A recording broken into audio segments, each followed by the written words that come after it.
Só dá uma fala aí qualquer para... Uma fala qualquer. Uma fala qualquer, dois. Uma fala qualquer.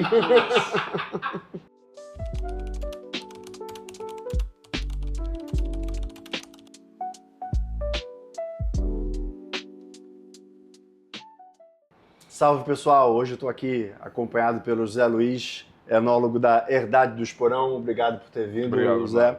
Vamos bater um papo aqui entre um sommelier e um enólogo. Eu costumo dizer que um dos papéis do enólogo é iludir o sommelier. Que a gente vai nas vinícolas e falam lá da chuva, dos arco-íris e tudo, mas não falam do que acontece lá no laboratório, dos segredos do vinho. A gente fica procurando na taça descobrir os segredos dos enólogos e falhamos miseravelmente, em geral. Tem um terceiro elemento nessa brincadeira, que é o enófilo. Provavelmente você que está nos assistindo é o enófilo. E tem um enólogo brasileiro que tem uma fala muito engraçada para fazer essas distinções, que ele diz que o enólogo é o cara que, diante do vinho, toma as decisões. E o enófilo é o cara que, diante das decisões toma vinho. Essa é muito boa. Muito Então boa. é do Adolfo Lona, é atribuído ao Adolfo Lona. Então vamos ver se a gente consegue aqui arrancar alguns segredos da Herdade do Esporão e da ideologia do Zé. Já é mentira, é mentira. Bom, mais uma vez obrigado por ter vindo. A Herdade do Esporão é um produtor que tem uma importância para a enologia portuguesa gigantesca. Então a primeira coisa que eu queria te ouvir um pouco é como é que é ser enólogo desse gigante da enologia portuguesa, como é que você começou esse trabalho. Bernardo, na verdade é um orgulho enorme, não é? É um privilégio ao mesmo tempo poder trabalhar com uma marca que é tão reconhecida, obviamente, em Portugal, aqui no Brasil e noutros mercados. Ao mesmo tempo é uma responsabilidade grande. Ou seja, eu sinto esse peso de representar o Esporão, sinto o peso de representar e de ser responsável por uma marca como o Esporão Reserva, que tem 40 anos, não é? A 40ª vindima e, portanto, obviamente isso traz pressão, mas ao mesmo tempo é um orgulho poder ser eu responsável por fazer esses vinhos. Ao mesmo tempo, falando das pessoas que começaram o projeto, não é? Falar do Luís Duarte, falar do David, sentir que, no fundo, dou continuidade ao trabalho que eles começaram. Não é? Do David tive muito mais proximidade, com o David Baberstock, e é realmente um prazer enorme, mesmo, poder, no fundo, continuar o trabalho que ele fez, obviamente que fazendo algumas coisas diferentes, não é? Trazendo uma nova visão, acho que é isso também torna as marcas mais vivas, não é? E, no fundo, evoluírem, não estarem como que fechadas e paradas no tempo. Sim, mas é isso. Mas falando em paradas no tempo, uma coisa que me impressionou muito, assim, eu tenho até hoje a memória quando eu tive a notícia que os vinhedos estavam convertidos para o orgânico, né? Então, naquela altura, eu só tinha ouvido falar de vinho orgânico o produtor que faz 10 mil garrafas, 12 mil garrafas, um gigante do tamanho do Esporão. Fazer essa conversão completa deve ter sido um desafio impressionante e uma ousadia, né? Verdade, completamente. E isto há 20 anos atrás, foi quando começamos a conversão para o orgânico, ou seja, foi num momento em que, hoje em dia toda a gente, ou melhor, de uma forma geral já se fala muito mais, não é? Mas há 20 anos atrás não se falava e foi realmente uma decisão muito ambiciosa, audaz, não é? Corajosa e, acima de tudo, muito ligada àquilo que era e que é hoje ainda a nossa missão, que é produzir os melhores produtos que a natureza proporciona. E essa cultura, essa missão está tão presente em nós, e neste caso na família, não é? Que isto foi uma decisão da família, eu acho que é um ponto muito importante, que fez avançar para o orgânico, não foi o mercado, não foi o consumidor. Foi, acima de tudo, qualidade. Acreditar que, produzindo da forma orgânica, iríamos produzir melhores uvas, melhores azeitonas e, obviamente, se os enólogos se portassem bem, melhores vinhos e melhores azeites, não é? Perfeito. Essa foi a razão. Claro que acreditamos que temos melhores uvas, porque acreditamos que os solos vão estar melhores, vão ser solos vivos, vamos ter um equilíbrio do ecossistema, vamos ter muito mais de biodiversidade e tudo isso em conjunto irá proporcionar vinhas mais resilientes, melhor adaptadas e, obviamente, no final, uma fruta que é melhor, não é? Perfeito. Mas foi difícil, continua a ser. Darem uns números que eu acho que para terem ideia do impacto, não é? Nós hoje representamos mais de 18% da área de vinhedos orgânicos em Portugal. Mais de 18%. E 30% do vinho orgânico produzido em Portugal é produzido por nós. Obviamente que nos posiciona num dos principais produtores, quer a nível europeu, quer a nível mundial. Sim. Portanto, o impacto é muito grande. E eu acho também, é um ponto, pelo menos nós sentimos muito isso, é uma pena não haver mais produtores a mudarem para o orgânico, não é? É uma pena. Eu acho que podemos servir de exemplo que é possível uma empresa com a nossa dimensão, que, obviamente no final do dia queremos produzir bons vinhos, mas temos que os vender e têm que ser reconhecidos, e que é possível. E eu acho que isso também é um sinal que para os outros produtores pode servir como cada alavanca, não é? Para avançar. Sim. Porque não vejo que haja outra solução para o que é o desafio ambiental que temos todos, não é? Pela frente, se não fizermos qualquer coisa. Sim. E olhando um pouco agora esse ângulo um pouco mais comercial, tem uma coisa que eu costumo dizer muito para o pessoal que está começando a beber, que o Alentejo é uma ótima porta de entrada para a Europa, para o bebedor brasileiro. Porque a gente aqui está muito acostumado com os vinhos da América do Sul, Claro. que são vinhos muito ensolarados, né? Sim. Vinhos de, É verdade, vinhos é de verdade. clima quente, macios e tal. Então, se você vai daí direto para um Piemonte, para uma Borgonha, é uma mudança absurda. Para o Alentejo, essa mudança também existe, né? Mas é uma mudança mais suave. Muito mais. É verdade. Eu nunca tinha pensado nisso. Realmente é verdade. É curioso. Porque até geograficamente, não é? Daqui para o Brasil, Sim. para chegar, para passar por essas regiões, vão ter que passar pelo Alentejo, obrigatoriamente. Não é? Sim.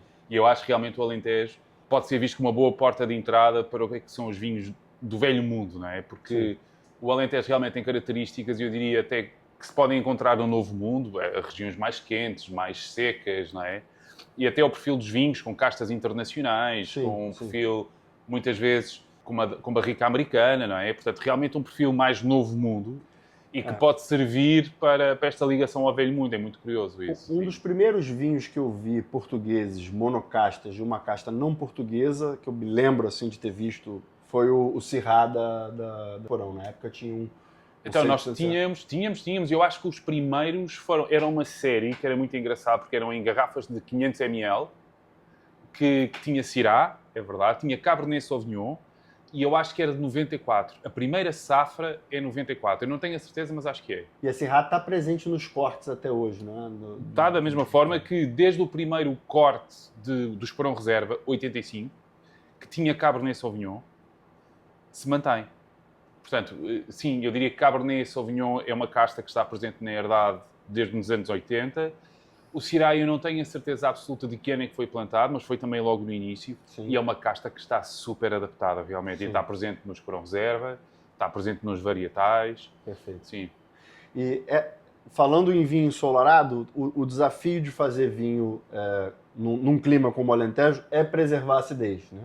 E o tema da acidez está muito, muito falado, né? Eu até tive agora numa feira na Espanha e me reuni lá com um produtor que fica em Rioja Alta, e os vinhos de fato têm uma acidez muito rica, os vinhos dele, né? E eu falei, olha, eu fui aqui, visitei 30, 40 produtores, todos eles ressaltaram a acidez do vinho, mas em poucos eu achei a acidez realmente na taça, né? Todo mundo fala da acidez, mas às vezes a acidez não está lá. Não se sente, pois. Como é que é a estratégia de vocês para poder conseguir preservar o frescor nos vinhos num clima tão quente? Isso é uma ótima pergunta, porque realmente é um grande desafio e é o que procuramos, ou seja, ter uma acidez natural, ok? O que é que nós estamos a fazer? Estamos a fazer, eu diria, duas alterações que têm um impacto grande no que é a herdade. A primeira, nós plantamos há mais de 10 anos, foi em 2011, um campo ampelográfico. O que é um campo ampelográfico? É um lugar onde temos plantadas várias variedades de uvas, várias cepas das diferentes castas. Temos plantadas 189 variedades, ok? Cada linha é uma variedade. E o objetivo era estudar aquelas que estavam melhor adaptadas às condições do Alentejo, já a pensar nas alterações climáticas. Qual foi a conclusão que nós estamos a chegar ao fim destes anos de informação e de muitos estudos? É que são as castas tradicionais, as castas antigas. O Moreto, o Diagalves, o Perrum, que hoje em dia já não se ouvem tanto. E essas sim são castas com acidez natural incrível. É incrível. Portanto, nós estamos a plantar e é onde estamos a ir buscar a acidez que parece que estávamos a sentir que estava a escapar ao longo destes anos. Portanto, isso é um movimento que é, de forma natural, recuperar castas antigas para introduzir a acidez que antes existia. Porque antigamente os vinhos do Alentejo eram vinhos com 12 graus. Sim. Os originais, não é? Sim. Depois, uma outra coisa que estamos a fazer e que está a ter um impacto também muito grande, nós temos as vinhas todas plantadas de norte para sul, como aprendemos na escola, na universidade, não é? Ou seja, pôr os cachos expostos ao sol o dia inteiro. Não sei se percebe, mas se estiver assim, o sol a fazer este movimento, os cachos estão expostos ao sol o dia inteiro. Sim. E o que estamos a fazer agora é plantar de nascente para poente, para ter as folhas a cobrir o cacho ao longo de todo o dia. Portanto, os cachos vão estar muito mais protegidos e dessa forma vão ter mais acidez. Portanto, e se quiserem, é uma abordagem mais natural para conseguirmos manter e recuperar alguma acidez. Porque sim, eu diria que é o que procuramos. É o que faz o vinho envelhecer bem, não é? E fazem muito brancos também, né? Onde é mais importante. Fazemos muito brancos, é verdade. O Alentejo, no passado, até se calhar, teria mais castas brancas plantadas do que tintas, curiosamente. Sim. Mesmo na zona sul do Alentejo, no Baixo Alentejo, que é uma zona mais quente e seca, e na realidade eram castas que se adaptavam, que estavam muito bem adaptadas e que resistiam. Uma nota importante em relação a isso, que é diferente das outras regiões em Portugal. O Alentejo, de uma forma geral, não é todo o Alentejo, mas de uma forma, eu diria, geral, tem uma grande percentagem de argila. Dizem argila também? Sim. Sim. Portanto, a argila tem uma grande capacidade de retenção de água. Claro. O pouco que pode chover no Alentejo, a água fica toda retida no solo. Ao contrário do Douro, por exemplo, que a quantidade de água que cai Infiltra e vai-se embora. E essa é uma grande diferença e que permite, muitas vezes, com uma percentagem de chuva muito inferior, mas a chuva fica lá toda armazenada, não é? E aguenta todo o ciclo. E a videira, no fundo, acaba por ter água disponível para as uvas. No Douro, por exemplo, não. Sim, perfeito. E me fala um pouquinho do esporão. Acho que esse aqui é o standard, né? É o vinho mais importante de alguma forma para a herdade, né? Nós temos, na herdade, temos o portfólio de uvas, ou melhor, temos o portfólio que vinificamos com uvas que nós compramos, os nossos fornecedores, que é basicamente o Monte Velho, e temos o portfólio que começa no esporão colheita, que é produzido com as nossas próprias uvas, ok? Uvas que são certificadas orgânicas, e o colheita foi o primeiro vinho certificado orgânico que nós produzimos. Por isso tem assim essa força, não é? É curioso isso também, né? Começar pelo vinho de entrada, né? Ao invés de converter os topos de gama e vir descendo, fizeram o movimento contrário, que é mais impressionante ainda. É verdade. Eu não sei se foi por medo, não é? Por não ter a certeza, se foi... Isto foi um processo que demorou... Enfim, nós começamos em 2006 a conversão e terminamos em 2019. Portanto, foi eu muito olhei tempo. No chat GPT antes de você chegar, diz lá 2007. O início da conversão. Ok, 2007. Você e o chat GPT divergiram. Não, está certo. Deve estar certo. Não. Pode ser que você esteja certo. Não, eu já peguei uns erros grosseiros. Foi entre 6 e 7. 2006, 2007 e quando fechamos a conversão toda foi 2019. Okay? Com a safra 2019. Sim. Portanto, foram mais de 10 anos, não é? E fomos começando devagarinho. E recordo-me que foi em 2016, terá sido assim o último solavanco, não é? Que foi a ter uma viagem que fizemos aqui ao Chile, visitar a Emiliana, que é talvez dos maiores produtores orgânicos no mundo, em que recebemos lá o conselho de é melhor fazerem tudo uma vez. Sim. E foi o passo que demos, então a partir daí tivemos todo o portfólio. Mas até então era só com o colheita, é verdade. E aqui o colheita, enfim, não sei se aperceberam, mas o rótulo mudou, não é? Mudou muito. Eu estava aqui a ver, vocês têm, aqui até vou mostrar. Sim. Porque realmente a diferença é muito grande dos rótulos. E o porquê desta diferença? Porque queríamos que, no fundo, o rótulo também mostrasse um pouco o trabalho que fomos feito de poupança de tudo o que é o impacto na natureza, digamos assim, ok? Portanto, primeiro, queríamos ter... Isto vai mudar todos os anos vamos alterar o que é aqui o que queremos demonstrar. Aqui, neste caso, é uma festuca, ou seja, é uma erva que nós acabamos por plantar na herdade, mas pode ser uma abelha, como agora vai ser a nova safra, uma papoila, como será também no tinto esta nova safra. Portanto, é um rótulo mais simples, mais despido. Sim. Não tem dourados. Nós poupamos, só pelo facto de termos tirado os dourados deste rótulo, 30 km de uma película de estampagem para o rótulo. Portanto, é um impacto enorme. Sim. E há uma outra coisa que nós trocamos em Portugal e que ainda não o fizemos no Brasil, mas eu acho que é uma questão de tempo, que é tirar a cápsula. Nós em Portugal já estamos a vender este vinho sem cápsula. Faz todo sentido. E poupamos 5 toneladas de alumínio, só por estar a tirar. Portanto, este trabalho, se quiserem, do orgânico, por um lado, que estamos a fazer na vinha, não é? E que acaba por seguir para a adega, tem que continuar depois no que é a embalagem, ou seja, a própria embalagem tem que demonstrar ao mesmo tempo que aqui é esse trabalho, né? Tem que refletir esse trabalho. Portanto, a questão da cápsula tirar, a questão de eliminar dourados e simplificar um pouco o que é o rótulo ao mesmo tempo. Perfeito. E me conta um pouquinho dos projetos da família fora do Alentejo. Vocês hoje estão com a Meal, com Mursas. Então... Isso mesmo. Então, hoje o Esporão é mais do que o vinho, não é? Nós temos, obviamente, o vinho que começamos no Alentejo, na herdade do Esporão. Depois, nos anos 90, 2 operações, enoturismo no Alentejo e os azeites, a operação de azeites, que curiosamente foi muito alavancada aqui para o mercado brasileiro. Coincidiu também no ano em que montamos cá a distribuidora Aqualimpor. Sim. Foi nos anos 90. Depois, em 2008, avançamos para o Douro, com a compra da Quinta dos Mursas. Portanto, é uma quinta que está situada entre o Baixo Corco e Cima Corco, é uma zona mais fresca do Douro. É uma quinta muito especial. A primeira vinha vertical plantada no Douro foi lá, em 1947. Portanto, praticamente todas as vinhas são plantadas da forma vertical. É realmente um Douro muito diferente, castas tradicionais, castas antigas. Lá tem uma casa, tem um pequeno turismo com 5 quartos, mesmo em cima do rio, portanto tem uma localização incrível. Temos um portfólio aí, além do assobio, que é vinificado com uvas compradas. Temos depois o nosso portfólio da Quinta dos Mursas, também certificado orgânico, que são vinhos de parcelas, vinhos de vinhas, todo ele. São 4 vinhos de 4 vinhas, com características muito diferentes.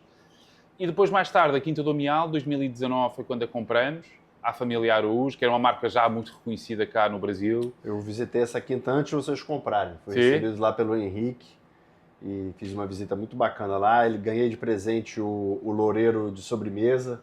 O Special Harvest, é incrível. É muito legal. É um produtor que eu já conheço há muitos anos e depois de ter conhecido a família, vocês compraram, veio para o portfólio e aí ficou mais fácil ainda da gente trabalhar e prestigiar. É uma casta, eu ia dizer que era da casta Loureiro, que é realmente uma casta incrível, mas é uma marca, realmente o que conseguiram construir.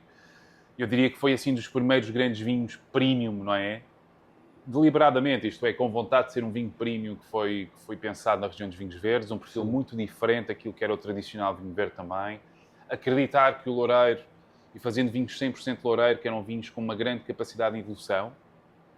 Isso foi uma coisa que também sempre procuraram. E depois, no fundo, ter vinhos muito diferentes da casta Loureiro. O Special Harvest é um ótimo exemplo. Havia um espumante, havia um Loureiro em barrica, havia, enfim, o Loureiro de uma parcela, já nessa altura, que era solo único. Realmente foi um trabalho e que nós hoje queremos continuar. Portanto, a ideia é nós, com a Quinta do Amial, obviamente manter o que é o portfólio clássico. Temos o Bico Amarelo, que foi uma marca pensada exclusivamente para o Brasil, que hoje em dia é um sucesso cá, nós estamos a trazê-la, nós levamos para o resto do mundo, mas na verdade começou aqui, curiosamente. Estamos a lançar agora um Bico Amarelo Tinto, que é talvez assim, uma grande novidade. Pode parecer um pouco estranho, temos um vinho verde tinto.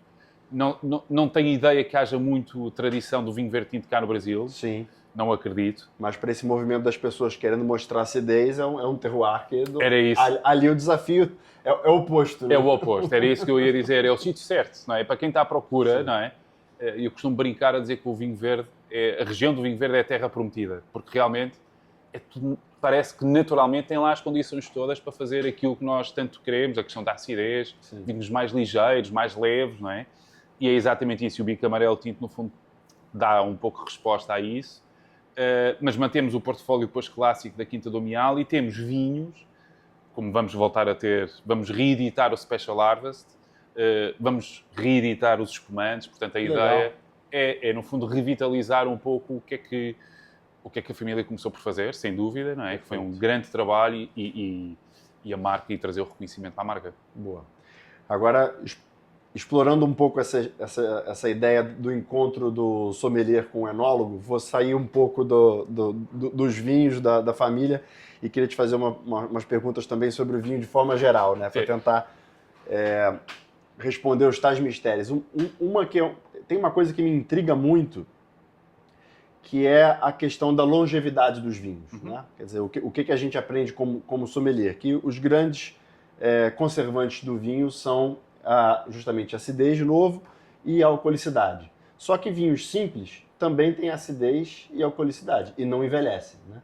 Então o que a gente percebe na prática é que os vinhos de mais qualidade são os que conseguem envelhecer.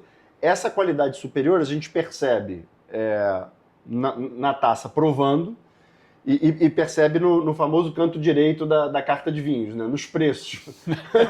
Mas o que há ali, de fato, quimicamente? Quer dizer, o que um vinho precisa ter para conseguir resistir 10, 15, 20 anos ao tempo e melhorando? Quer dizer, essa relação entre a resistência ao tempo e a qualidade do vinho, ela se dá tecnicamente aonde? É uma ótima pergunta. E eu não sei se concordo em absoluto com a ideia de que os vinhos mais simples não evoluem. Não sei se concordo. E vou dizer porquê. Estou a pensar, por exemplo, no Amial Loureiro. Não é? O nosso vinho de entrada é um vinho...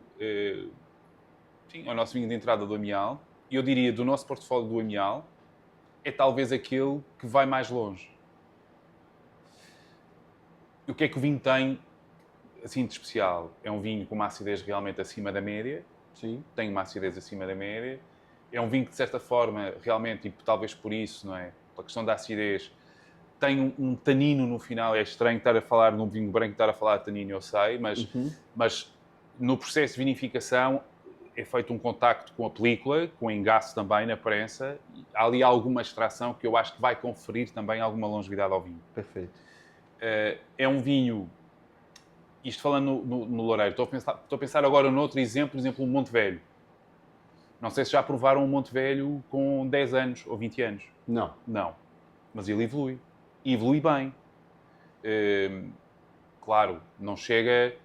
Não vai provavelmente durar tanto tempo ou evoluir durante tanto tempo como a curva é mais curta, não é? A curva é mais curta. E eu diria que aquilo que faz com que a curva seja um pouco mais curta, no meu entendimento, se realmente houver acidez, é a questão da concentração. E eu acho que a concentração ajuda a um vinho a evoluir mais tempo. Acho que ajuda. E quando eu falo concentração, estou a falar, obviamente, também na questão do tanino, não é? Extrato seco, não é? É, isso tudo. Agora, há para mim um ponto importantíssimo, e isso tanto funciona nos vinhos mais simples como nos vinhos mais premium, não é? Que é a questão do equilíbrio. E eu não estou nada de acordo com a ideia de que... E isso dizemos muitas vezes. Provamos um vinho, o vinho tem muito tanino, ou tem um tanino muito marcado, e dizemos, não, este vinho precisa de tempo. Sim. Eu diria... É um lugar comum. Exatamente. E eu não sei se concordo com isso. E eu não sei se um vinho que tem um tanino muito seco quando é novo, se vai evoluir para um tanino... O tanino vai ficar mais macio, claro que vai. Mas vai ficar incrível. Eu quando dou aula de vinho para a galera que está começando, eu sempre falo que você tem que analisar o tanino por dois aspectos. Um é a quantidade de tanino e outro é a qualidade do tanino. Né? Então, é isso mesmo. O vinho pode... É isso mesmo. Ele pode estar com excesso de tanino, mas mesmo isso... O sommelier e o enólogo são treinados para degustações muito diferentes, né? E eu acho que até analisar essa qualidade do tanino muito cedo é mais um papel seu do que meu, para entender que às vezes você tem que fazer isso até para tomar uma decisão de corte, claro, e já ler lá na frente. Claro. Esse treinamento eu nunca tive. Mas depois que você acaba o seu trabalho e vem a rolha, eu já estou treinado a entender se aquele tanino vai evoluir bem ou se ele vai evoluir mal. E tem tudo a ver com a qualidade, realmente, não é? E a questão de avaliar a qualidade de um tanino, que é difícil. Eu acho que talvez, pelo menos para mim, é o mais difícil numa prova. Acho que é o mais difícil porque aromaticamente podemos sentir coisas diferentes, mas estamos de acordo relativamente à partida aos principais defeitos. Depois, na boca, eu acho que sim, eu acho que a questão da textura, e para mim tem muito a ver com a textura do tanino, é o que faz diferença. E aí sim, quanto mais premium é um vinho, não é? Eu tendo a... Vale o que vale, mas provavelmente veio de vinhas mais antigas, mais selecionadas, ou com um tipo de trabalho diferente.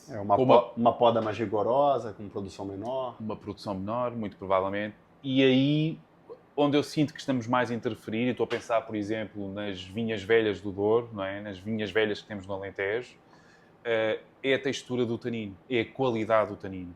Não é a quantidade, não é a quantidade, porque até eventualmente podem ter menos. E estou a pensar agora, por exemplo, na Borgonha, não são vinhos super concentrados, não são, mas são vinhos com uma qualidade do tanino. E a qualidade, para mim, é a maturação completa, ok? Ou seja, é garantir que o tanino realmente amadureceu o tempo suficiente na vinha. E isso nem sempre é fácil. E nem sempre é possível, né? Dependendo da safra. É verdade, nem sempre é possível, é verdade.